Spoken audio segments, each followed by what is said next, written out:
नमस्कार मेरे प्यारे बच्चों, सब अच्छे होंगे, स्वस्थ होंगे। भगवान से यही दुआ है कि आपको स्वस्थ रखिएगा, खुश रहिएगा। अब देखिए, हम शुरू करते हैं मैथमेटिक्स में। पिछली क्लासों में हमने बेसिक कंसेप्ट सीखे थे, सारी चीज़ें हम सीख चुके हैं इस चैप्टर से रिलेटेड। अब क्वेश्चंस करने हैं, या कोई एक दो दिन को क्वेश्चन भी कह सकते हैं, थ्योरम रूप में है, ठीक है। अब देखिए बच्चों, प्रश्न किस टाइप के बनेंगे यहाँ से। एक तो बनेंगे अवकलनीयता डिफरेंशिएबिलिटी के क्वेश्चंस बन सकते हैं, पहली चीज़। दूसरी चीज़ जो क्वेश्चंस बन सकते हैं आपके पास, वो बन सकते हैं विश्लेषिक फलन या एनालिटिक फंक्शन के, या फिर बन सकते हैं कॉची-रीमान इक्वेशन या कॉची-रीमान समीकरण से, या इसके बाद हमने सीखा परसमाधि फलन या हार्मोनिक फंक्शन से।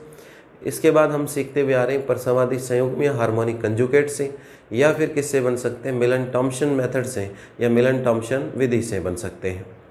इसी के साथ देखिए, इसी सिलसिले में एक थोड़ा सा क्वेश्चन है, वो करते हैं, इसके बाद और आगे बातें करते हैं। तो लिखिए प्यारे बच्चों, थ्योरम के रूप में लिख लो, चाहे क्वेश्चन के रूप में लिख लीजिए। हेडिंग लगाइए, थ्योरम में प्रमेय के रूप में लिखिए, थ्योरम या प्रमेय के रूप में लिखिए मेरे बच्चों। माना मोड ऑफ एफ जेड, माना मोड ऑफ एफ जेड, माना मोड ऑफ एफ जेड एक क्षेत्र या प्रदेश में अचर है। माना मोड ऑफ एफ जेड एक क्षेत्र में अचर है।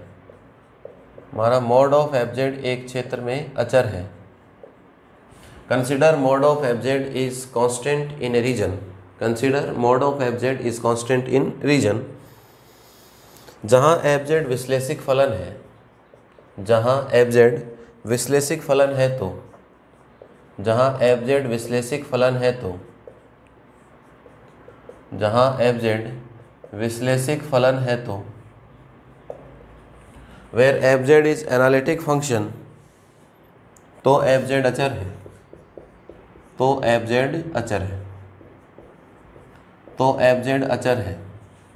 Where f z is analytic function, then f z is constant, then f z is constant, then f z is constant. Consider mod of fz is constant in any region where fz is analytic function, then fz is constant, then fz is constant। ठीक है बच्चों, अब यहाँ से देखिए solution इसका देखें, या प्रूफ इसका देखना चाहें तो देखो, थ्योरम लिख ली होगी सबने। अब देखिए प्रूफ इसका देखते हैं। प्रूफ में देखो क्या करना है और क्या दिया हुआ है, ये दो चीज़ें बहुत इंपॉर्टेंट हैं। रटा रटाया काम नहीं करना है किसी भी प्रूफ में, कि किसी भी थ्योरम या किसी भी क्वेश्चन में दिया हुआ तो क्या है और करना क्या है। दिया हुआ है उसको जानना ज़रूरी है, और करना क्या है लास्ट में वो आना हमें बहुत ज़रूरी है।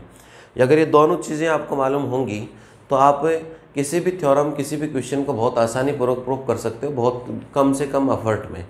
लेकिन अगर पहले से कंसेप्ट क्लियर होंगे तब ही ये काम हो पाएगा मेरे बच्चों, अदरवाइज ऐसा कोई भी काम नहीं होगा। ठीक है, तो देखो मेरे बच्चों, इसमें दिया हुआ मोड ऑफ एफ जेड एक क्षेत्र में अचर है। मोड ऑफ एफ जेड क्या दिया हुआ, कांस्टेंट।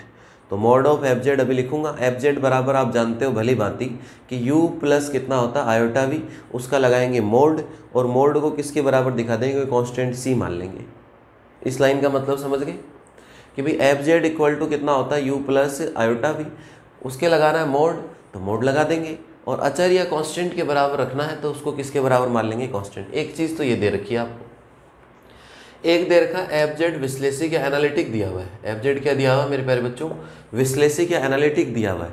एफ जेड विश्लेषिक या एनालिटिक दिया होने का मतलब क्या हुआ कि जो फलन विश्लेषिक होता है वो कॉची-रीमान संतुष्ट करता है। कॉची-रीमान समीकरण होंगे उसमें, जो फलन या फंक्शन विश्लेषिक होगा वो कॉची-रीमान समीकरण को संतुष्ट या सेटिस्फाई करेगा। इसका मतलब आपके पास क्या हुआ कि कॉची-रीमान को काम में ले सकते हैं अपन। ठीक है भाई, एक तो एफ जेड को काम में ले सकते हैं, उसके मोड लगा सकते हैं, और उसको किसके बराबर रख सकते हैं, सी के। एक चीज़ तो ये दी हुई है, कांस्टेंट दिया हुआ ना, इक्वल टू अचर दिया हुआ आपको। एक आपको दे रखा विश्लेषिक या एनालिटिक, तो विश्लेषिक या एनालिटिक का मतलब हम किसको काम में ले सकते हैं, हम कॉची-रीमान समीकरण या कॉची-रीमान इक्वेशंस को काम में ले सकते हैं। अब प्रूफ क्या करना है कि एफ जेड अचर होगा। एफ जेड को क्या प्रूफ करना, अचर या कांस्टेंट। अचर या कांस्टेंट वो होता है जिसका अवकलज या डेरिवेटिव किसके बराबर हो, जीरो के। जिसका अवकलज या डेरिवेटिव किसके बराबर हो, जीरो के। भाई कोई भी फलन या फंक्शन की कांस्टेंट की क्या पहचान होती है, अगर उसका अवकलज करें, डेरिवेटिव करें, तो वो किसके बराबर होना चाहिए, जीरो के। अब अवकलज देखो एफ जेड में दो चीज़ें हैं, यू प्लस आयोटा वी, अवकलज एक्स के साथ भी कर सकते हैं और किसके साथ कर सकते हैं, वाई के साथ भी, क्योंकि यू फंक्शन किसका होता है, एक्स वाई का, वी भी फंक्शन या फलन किसका होता है, एक्स वाई का। मतलब ये सारे पद अगर जीरो आ जाएंगे, del u upon del x, del v upon del y, del v upon del x, del u upon del y, ये सारे के सारे क्या आ जाए, जीरो, तो हम कहेंगे कि इस एफ जेड का अवकलज या डेरिवेटिव चाहे जैसे कर लो, सब रिजल्ट क्या आ रहे हैं, जीरो। जीरो तभी संभव है जबकि ये पूरा का पूरा फलन या फंक्शन क्या होगा आपके पास, कांस्टेंट। फलन या फंक्शन आपके पास क्या होगा, कांस्टेंट। लिखिए बताइए मुझे कि मैंने जो कहा वो सबको समझ आया कि नहीं आया। भाई आपको इसमें दिया हुआ क्या है कि function mod of f Z constant लेके चलना है। इसके बाद कहता है कि विश्लेषिक, विश्लेषिक का मतलब कि वो कोशी रीमान समीकरण सेटिस्फाई या संतुष्ट करेगा। और अब प्रूफ किसको करना है, एफ जेड को अचर प्रूफ करना है। अचर वही होता है जिसका अवकलज या डेरिवेटिव कितना हो, जिसका अवकलज या डेरिवेटिव कितना हो आपके पास, जीरो। अचर वही होता है जिसका अवकलज या डेरिवेटिव कितना हो आपके पास, जीरो। तो ये कंसेप्ट लेके चलना है। मॉड ऑफ एफ जेड को कांस्टेंट सी मान के चलेंगे, कोशी रीमान काम में ले सकते हैं हम, और ये सारे के सारे अगर जीरो दिखा देंगे तो हम कह देंगे कि एफ जेड का चाहे कैसे ही कर लो अवकलज जीरो आ रहा है, और जिसका अवकलज या डेरिवेटिव जीरो आ जाए हर एक स्थिति में, वो क्या कहलाता है, अचर फलन, या उसको हम क्या कहते हैं बच्चों, कांस्टेंट फंक्शन कहते हैं। उसको हम क्या कहते हैं, अचर फलन, या क्या कहेंगे मेरे बच्चों, कांस्टेंट फंक्शन कहते हैं उसको। तो देखिए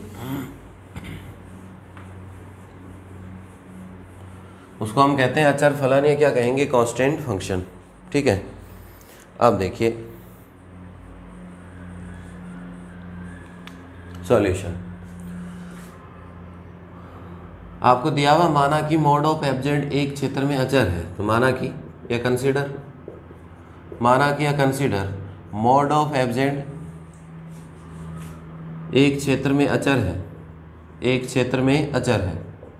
consider mod of f z is constant in a region, अचर है। इसका मतलब क्या हुआ, अर्थात या दैट इज कि एफ जेड लिखिए, एफ जेड कितना होता है प्यारे बच्चों, यू प्लस आयोटा वी। ये कह रहा है इसका मोड लेना है, तो ये इसका मोड हो गया, और वो किसके बराबर है, किसी कांस्टेंट सी के बराबर। यही हुआ इसका मतलब। अगर अब इसी चीज़ को हम सोल्व करना चाहें तो मोड कैसे खुलता है आप जानते हो, यू स्क्वायर प्लस क्या होता है, वी स्क्वायर का क्या होता है, अंडर रूट, और इक्वल टू कितना होता है, सी। इसको मैं ऐसे लिख सकता हूँ, u square plus v square is equal to कितना हुआ, सी स्क्वायर। इक्वेशन नंबर दे दीजिए इसको फर्स्ट। तो पहले जो लाइन लिखी हुई थी उससे यही रिजल्ट मिला हमें कि मॉड ऑफ एफ जेड एक क्षेत्र में क्या दिया हुआ मेरे बच्चों, अचर या कांस्टेंट दिया हुआ है। तो हमने लिख दिया f z u plus iota v, mod लगा दिया मॉडुलस, और कांस्टेंट कितना ले लिया, सी। अब हम भली भांति जानते हैं कि मोड कैसे सोल्व होता है कॉम्प्लेक्स में, ये तो आप जानते ही हो सारे बच्चे। z इज इक्वल टू क्या होता है, x प्लस आयोटा वाई, तो mod of z is equal to क्या होता है, under root x square plus कितना होता है, y square. Mod of z equal to कितना होता है, under root x square plus कितना होता है, वाई स्क्वायर। अब इसने कह रखा है कि ये कांस्टेंट के बराबर है, तो ये हो गया u square plus v square equal to कितना हो गया आपके पास, सी स्क्वायर। यही बना आपके पास। अब देखो बच्चों हम क्या करने वाले हैं, इसका अवकलन। अवकलन इसलिए करने वाले क्योंकि अवकलन या डिफरेंशिएशन ही तो जीरो दिखाना है। जिसका अवकलज या डेरिवेटिव जीरो हो जाता है वो फंक्शन क्या हो जाता है, अचर हो जाता है। तो देखिए अवकलन करने पर टेकिंग डिफरेंशिएशन, अवकलन करने पर या टेकिंग डिफरेंशिएशन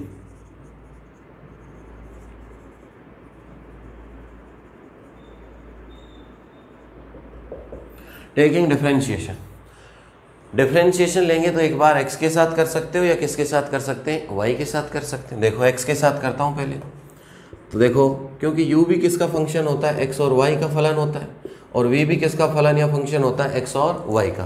अरे भाई यही तो होता है, u किसका फंक्शन होता है, x और y का, और v भी किसका फंक्शन होता है, x और y का। तो यहाँ से देखो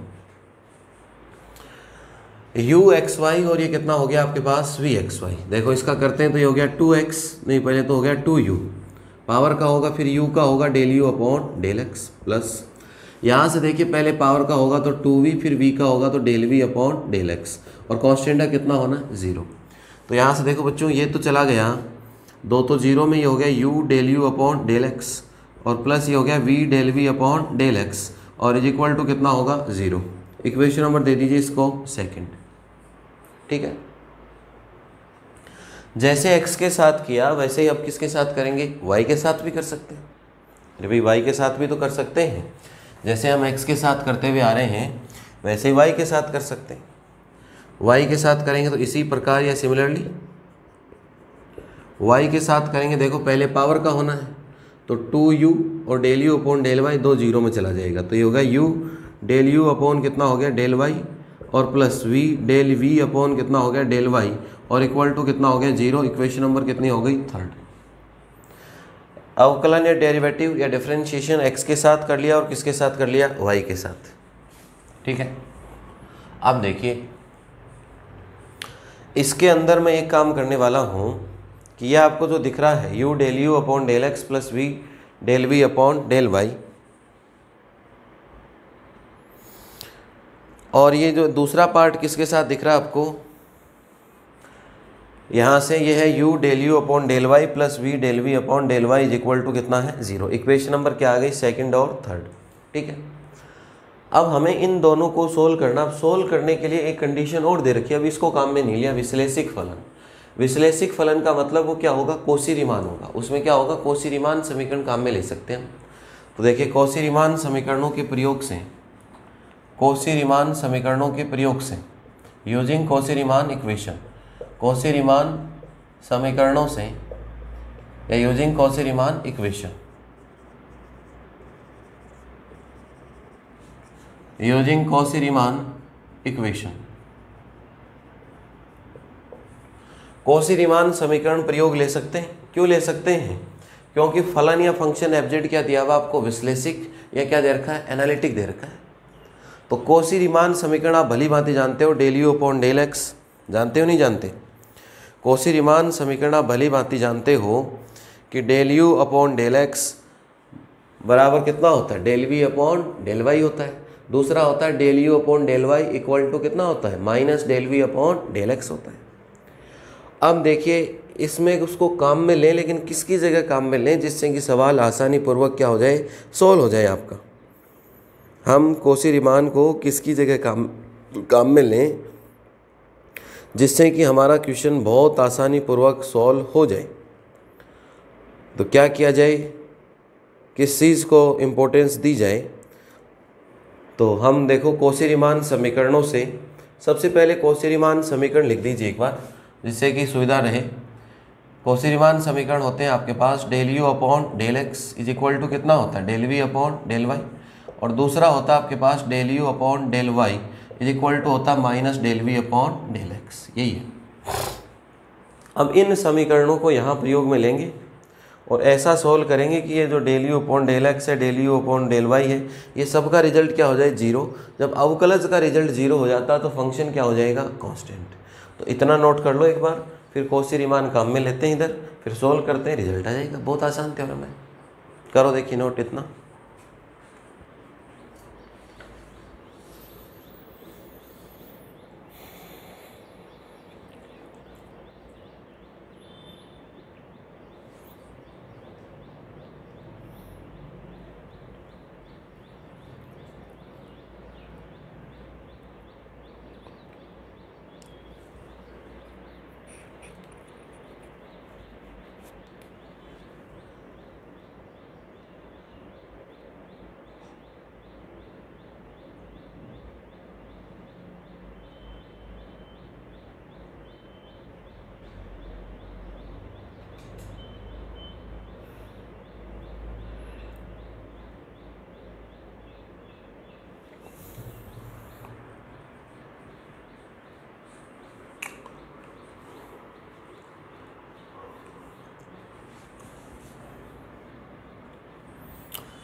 तो देखिए बहुत आसान तरीके से चल रहा हूँ। पहले दिया हुआ था अचर या कांस्टेंट, तो हम क्या लेके चले इसको, कांस्टेंट।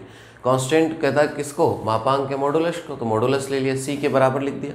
मॉडुलस सोल्व होता है under root u square plus कितना, v square, that is equal to कितना होता है, सी। तो ये हो गया u square plus v square equal to कितना हो गया, सी स्क्वायर। अवकलज या डेरिवेटिव लेंगे इसका, तो ये अवकलज या डेरिवेटिव हो गया एक्स के साथ और एक बार किसके साथ, वाई के साथ। अब इनको सोल्व करें, लेकिन एक कंडीशन और है, विश्लेषिक या एनालिटिक। विश्लेषी के एनालिटिक का मतलब हम किसको काम में ले सकते हैं, कौशी रीमान को। अरे समझ में तो आ रहा ना सबको बहुत अच्छे से। तो विश्लेषी के एनालिटिक का मतलब किसको काम में लेंगे, कौशी रीमान को। एक थ्योरम की थी कि विश्लेषिक है तो कौशी रीमान समीकरण क्या करेगा, संतुष्ट या सेटिस्फाई करेगा ही करेगा।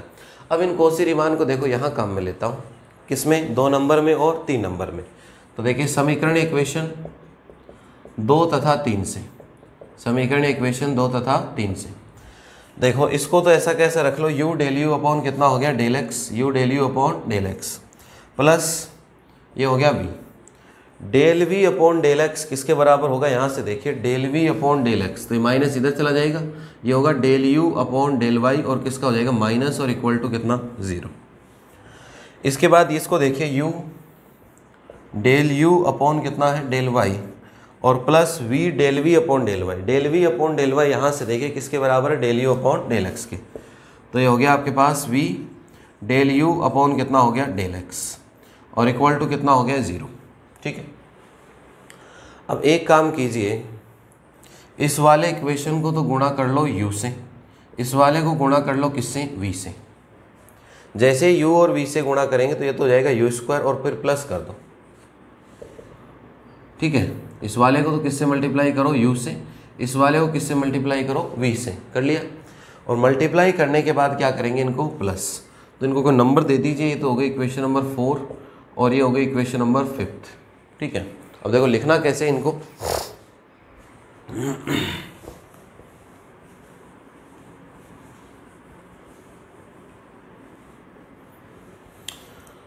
समीकरण इक्वेशन 4 को तो मल्टीप्लाई मैंने किससे किया, u से, प्लस प्लस कर देंगे दोनों को।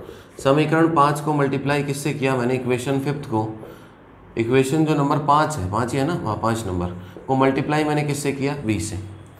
जैसे ही मल्टीप्लाई करूँगा तो ये तो हो गया u स्क्वायर, कितना हुआ u स्क्वायर, और ये हो गया आपके पास del u upon del x। ये देखो बच्चों हो जाएगा u v del u upon del y, ये प्लस, ये इधर करूँगा तो ये भी हो जाएगा u v, ये माइनस का ये प्लस का, ये इससे क्या हो जाएगा कट जाएगा मल्टीप्लाई करते, और ये हो जाएगा v स्क्वायर। तो ये हो गया आपके पास v square del u upon कितना हो गया del x is equal to कितना 0। अब देखिए यहाँ से इसको ऐसे लिख सकते हैं, u square plus v square del u upon del x equal to कितना 0। अब देखो बच्चों क्या करने वाले हैं इसमें, शुरुआत में देखो इसका और इसका गुणा किसके बराबर है, 0 के। यही तो है इस लाइन का मतलब, ये भी इसका और इसका मल्टीप्लाई किसके बराबर है, 0 के बराबर है। ये तो शुरू में हम देखो लिखे आए u square plus v square किसके बराबर है, कांस्टेंट के।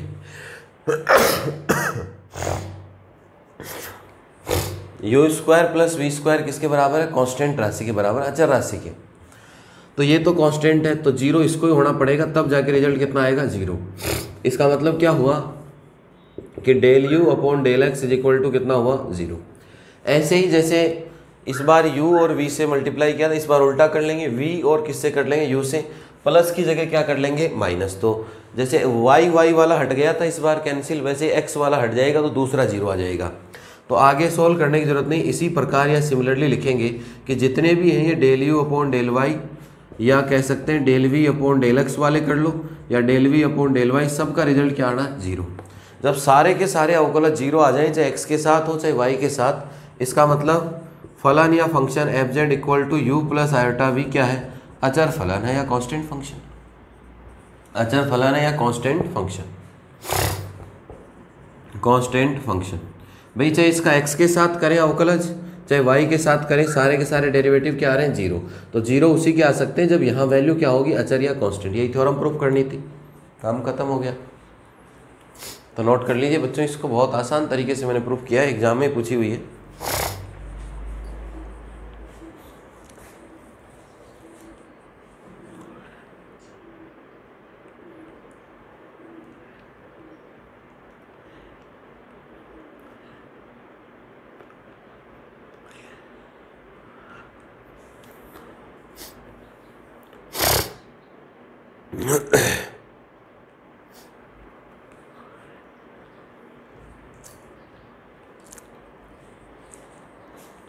तो सही ढंग से व्यवस्थित तरीके से समीकरण लिख के नोट कीजिएगा इसको अच्छे तरीके से।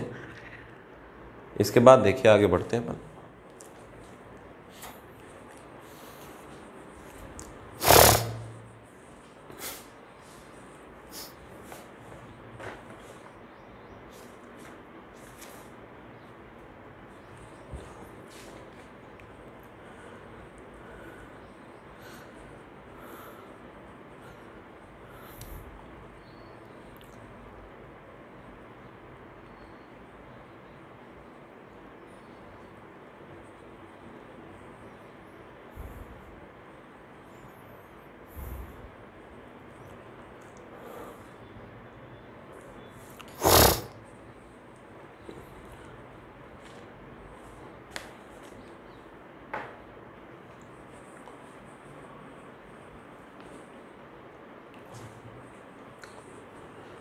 तो नोट कर लिया होगा मेरे बच्चों सबने, और सबने भली भांति समझा होगा। अब देखिए आगे बढ़ते हैं।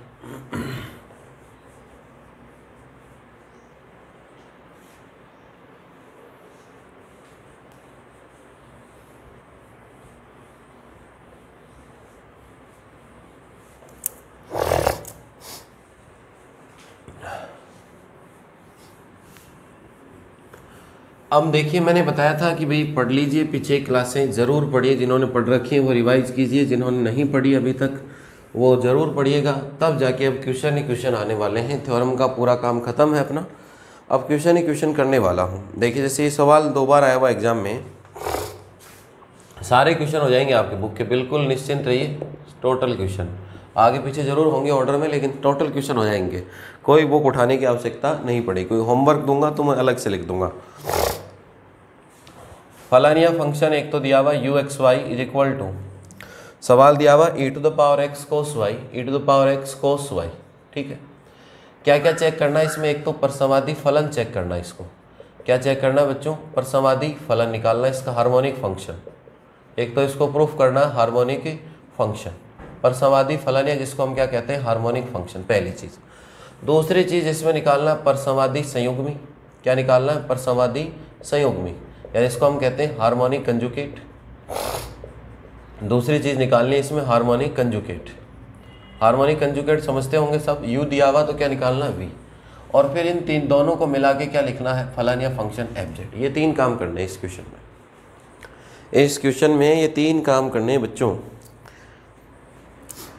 u एक्स वाई दिया हुआ है, e to the power x cos y, परसमादी फलन या हार्मोनिक फंक्शन देखना है इसको, परसमादी संयुग्मी या हार्मोनिक कंजुगेट देखना है इसको, और फंक्शन या फलन निकालना है fz।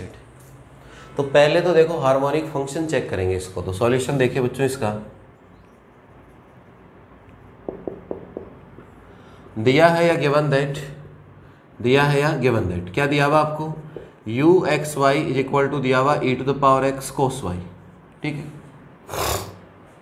भली भांति जानते हो, अगर पिछली क्लासेस पढ़ के आ रहे हो, तो परसमादी फलन या हार्मोनिक फंक्शन वो होता है जिसका अवकलज या डेरिवेटिव कितनी बार करें? 2 बार। 2 बार ही x के साथ, और 2 बार ही x के साथ करें, और 2 ही बार किसके साथ करें? y के साथ। तो उसका टोटल कितना होना चाहिए आपके पास? 0 होना चाहिए। उस फलन या फंक्शन को हम क्या कहते हैं? हार्मोनिक फंक्शन कहते हैं उस फलन या फंक्शन को। तो देखिए ये तो हो गया आपके पास u x y is equal to e की पावर x इंटू कितना हो गया? Cos y। अब क्या करेंगे? इसका आंशिक अवकलज लेने पर, आंशिक अवकलज लेने पर टेकिंग इट्स पार्शियल डेरिवेटिव, आंशिक अवकलज लेने पर टेकिंग इट्स पार्शियल डेरिवेटिव।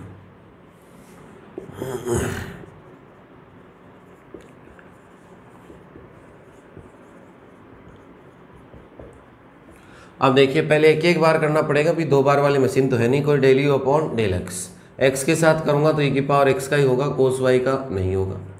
दोबारा से करूंगा तो ये हो गया del 2 u upon del x square, e की पावर x का ही होगा, कोस y का नहीं होना। इसके बाद u का किसके साथ करना? y के साथ। e की पावर x का नहीं होगा, कोस का होगा माइनस, और कितना होगा? Sine y। अगली बार दोबारा से y के साथ करेंगे तो e की पावर x का तो होना नहीं, और साइन का कितना होना है? कोस, तो माइनस तो है ही बाहर, और ये कितना हो गया? Cos y। अवकलज या डेरिवेटिव हो गए। अब देखिए इसको दे दीजिए फर्स्ट, सेकंड, थर्ड, फोर्थ। उपरोक्त से स्पष्ट है कि, उपरोक्त से स्पष्ट है कि, या ऐसे लिख सकते हो इक्वेशन सेकंड और फोर्थ से। समीकरण 2 तथा 4 भी लिख सकते हो। समीकरण 2 तथा 4 से स्पष्ट है कि by equation second and fourth it is clear that, क्या स्पष्ट है बच्चों कि 2 बार x के साथ 2 बार y के साथ एक प्लस का एक माइनस का तो टोटल करेंगे तो कितना आना है 0। तो ये हो गया आपके पास del 2u upon del x square और plus del 2u upon del y square करूँगा मैं तो एक प्लस का एक माइनस का तो रिजल्ट कितना आना है 0। इसका मतलब क्या हुआ कि u x y कौन सा फलन है, परसमाधि फलन या हार्मोनिक फंक्शन है। u x y परसमाधि फलन है या क्या हो गया harmonic function. u x y is harmonic function. u x y कौन सा फलन है प्यारे बच्चों, परसमाधि फलन या हार्मोनिक फंक्शन। तो u x y दिया हुआ है, आंशिक अवकलन या पार्शियल डेरिवेटिव देखने इसके और दोनों का टोटल करेंगे तो रिजल्ट कितना आना है 0। यही कंडीशन किसकी होती है, परसमाधि की। लाप्लास समीकरण कहते हैं इसको कहने को, लेकिन लाप्लास संतुष्ट करते ही फलन या फंक्शन क्या बन जाता है, परसमाधि या हार्मोनिक। इसके बाद देखो यहाँ तक ये काम तो हो गया। इसके बाद ज्ञात करना परसमाधि संयुग्मी। संयुग्मी का मतलब क्या ज्ञात करना है, वी एक्स वाई। अरे क्या ज्ञात करना है, वी एक्स वाई ज्ञात करना है। अब यहाँ ना अब देखिए परसमाधि संयुग्मी। अब माना कि परसमाधि संयुग्मी, नाम तो दे देते हैं उसको वी। सवाल वाले ने थोड़ी देर रखा कहीं वी नाम लिखा हुआ कि कहीं नहीं, तो हमें नाम वी मानते हैं और कुछ मान लो मानने को। माना कि परसमाधि संयुग्मी वी एक्स वाई है। Consider harmonic conjugate v x y. Consider harmonic conjugate, consider harmonic conjugate, consider harmonic conjugate v x y. Harmonic conjugate कौन सा कंसिडर करके चल रहे हैं हम, वी एक्स वाई लेके चल रहे हैं। तो फॉर्मूला देखो एक पढ़ के आए थे, डी वी बराबर, मैंने बताया था याद करने का तरीका कि यहाँ लिखा करो डी एक्स, यहाँ लिखा करो डी वाई। यू है तो यू का यहाँ एक्स के साथ वाई के और वाई वाले के साथ एक्स, एक प्लस का तो ये किसका आता है, माइनस का। ये याद नहीं होता है तो भी बताया था मैंने कि डी वी का क्या होता है, वी का एक्स के साथ और डी एक्स, और वी का किसके साथ होता है, वाई के साथ डी वाई। फिर इसमें वैल्यू रख दी कहाँ से, कोसी रीमान से। कोसी रीमान से ये वैल्यू इसकी, ये इसके बराबर होता है और ये इसके बराबर होता है, तो ये फॉर्मूला बन गया। ठीक है, अब वैल्यू रखिए बच्चों, d v is equal to कितना हो गया, minus del u upon del y. Del u upon del y ये रहा, माइनस ई की power x sine y, minus minus क्या हो जाएगा, प्लस, और ये हो गया e to the power x और कितना हो गया आपके पास साइन वाई, और ये हो गया d x plus del u upon del x. Del u upon del x हो गया e to the power x cos y, तो ये हो गया आपके पास e to the power x और ये हो गया कोस वाई और ये हो गया डी वाई। पीछे भी हम एक सवाल कर चुके हैं कि इसको तो dv रख लो, dv का मतलब है डेरिवेटिव ऑफ v, अरे dv का मतलब है अवकलज किसका, v का। बस ये जो लिखा हुआ है इसको देखो ध्यान से समझना, इसको ऐसे लिख सकता हूँ e की पावर x और ये कितना है साइन y। डिफरेंशिएशन या डेरिवेटिव या अवकलज e की पावर x साइन y। देखो कैसे, e का तो e हो गया, x का dx हो गया, साइन y ऐसा कैसे हो गया, u इंटू v लगा रहा हूँ इसमें। अगली बार e की पावर x का तो किया नहीं हमने, साइन का कर लिया कोस और y का कितना हो गया dy, तो ये इसी का तो अवकलज है, डेरिवेटिव है। अब दोनों तरफ जैसे ही समाकलन करेंगे, इंटीग्रेशन करेंगे, दोनों पक्षों में समाकलन करने पर, दोनों पक्षों में समाकलन करने पर, या आगे भी लिख सकते हो ये समाकलन करने पर टेकिंग इंटीग्रल, समाकलन करने पर टेकिंग इट्स इंटीग्रल। जैसे ही समाकलन करेंगे तो ये तो हो जाएगा v, डिफरेंशिएशन हट जाएगा, इसका भी डिफरेंशिएशन हट जाएगा, तो e की पावर x और ये कितना हुआ साइन y, और कोई कांस्टेंट कितना आ गया आपके पास c। ये किसकी वैल्यू आ गई, v की। v का मतलब कौन आ गया, परसमाधि संयुग्मी। तो दो काम हो गए अभी तक, परसमाधि फलन या हार्मोनिक फंक्शन और परसमाधि संयुग्मी या हार्मोनिक कंजुगेट। अब क्या निकालना, एफ जेड, वो बाद में निकालेंगे, इतना नोट कर लीजिए फिर आगे बढ़ते हैं अपन।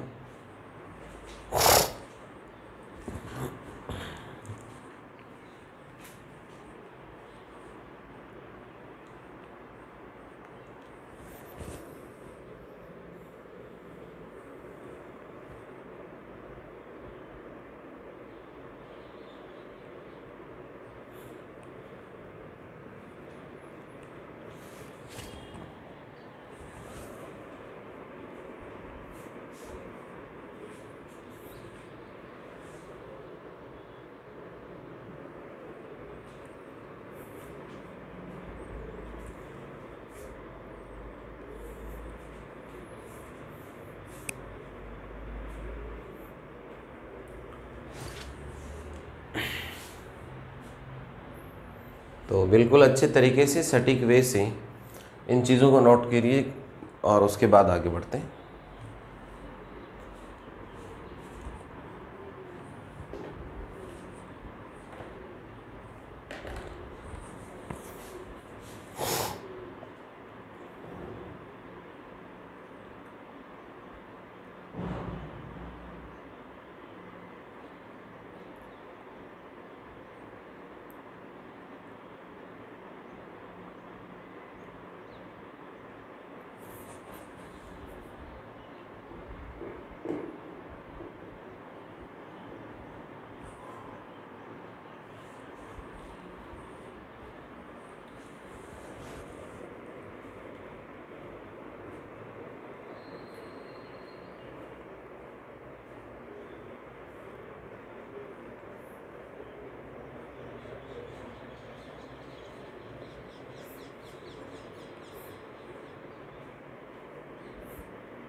तो सबसे पहले क्वेश्चन दिया हुआ था, क्वेश्चन के अवकलज या डेरिवेटिव कर लिया, आंशिक या पार्शियल।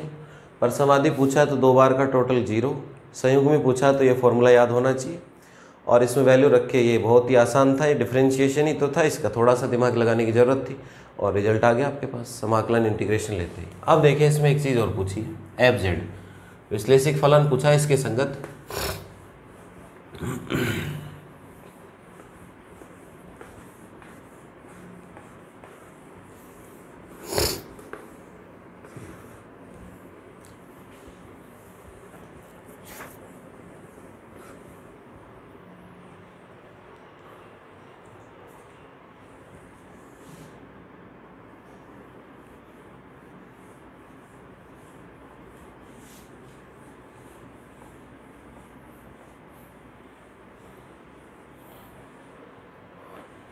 अब देखिए इसके संगत विश्लेषिक फलन, इसके संगत विश्लेषिक फलन, इसके संगत विश्लेषिक फलन analytic function respective to this, analytic function f z respective to this, कि इसके रेस्पेक्ट में एनालिटिक फंक्शन क्या होगा, करस्पॉन्डिंग एनालिटिक फंक्शन क्या होगा। तो हम जानते हैं कि f z is equal to कितना होता है बच्चों, u प्लस कितना होता है आयोटा v। तो देखिए u की वैल्यू है e to the power x और ये कितना हो गया cos y plus iota, v की वैल्यू ये रही आपके पास e to the power x और ये कितना हो गया आपके पास साइन y और प्लस कितना हो गया c। ठीक है, अब देखिए इधर लिखा हुआ z और इधर आ रहा है एक्स वाई में। तो इधर जब z लिखा हुआ फंक्शन तो ऐसे जोड़ के लिखने से नंबर नहीं मिलेंगे आपको। कहने को तो अपन कह देते हैं कि f z equal to u plus iota v का क्या करना है, टोटल करना है, लेकिन ऐसे जोड़ के लिखने से कि u और v। अब इधर ये एक्स वाई में दिख रहा है, ये किस में दिखना चाहिए, z में, तभी तो एफ जेड होगा, फंक्शन z का कहलाएगा ये। अब z में कैसे कन्वर्ट होगा, z में कन्वर्ट होने के लिए आपको जानना होगा कि z बराबर होता है x प्लस कितना आयोटा y। इसको थोड़ा सोल्व करना पड़ेगा और सोल्व करके कोई x प्लस आयोटा y बनाओ और उस x प्लस आयोटा y की जगह कितना लिख दो, z लिख दो। तो देखो क्या करें, ये हो गया e की power x cos y plus iota e to the power x, ये हो गया साइन y और प्लस आयोटा इंटू कितना हो गया c। ध्यान से देखिए,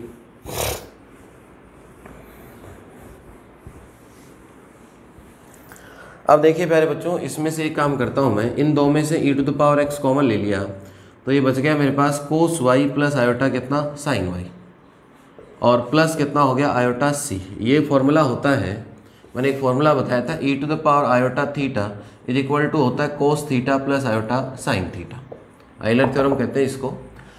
e to the power iota theta cos theta plus कितना होता है आयोटा साइन थीटा। तो यहाँ थीटा नहीं है, यहाँ y है, इसका मतलब ये बन गया e to the power x और ये हो गया e to the power iota y और प्लस आयोटा c, तो ये आयोटा c हो गया।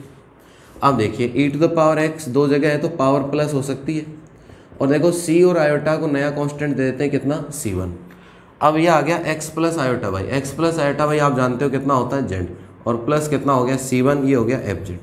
अब आपका ये z में आ गया पूरा, इसलिए हम इसको क्या कह सकते हैं fz। तो ये हो गया इसका फलन या फंक्शन। नोट कीजिए, ऐसा नहीं कि जोड़ के यहीं छोड़ देंगे तो नंबर बहुत गोल गोल आएंगे फिर।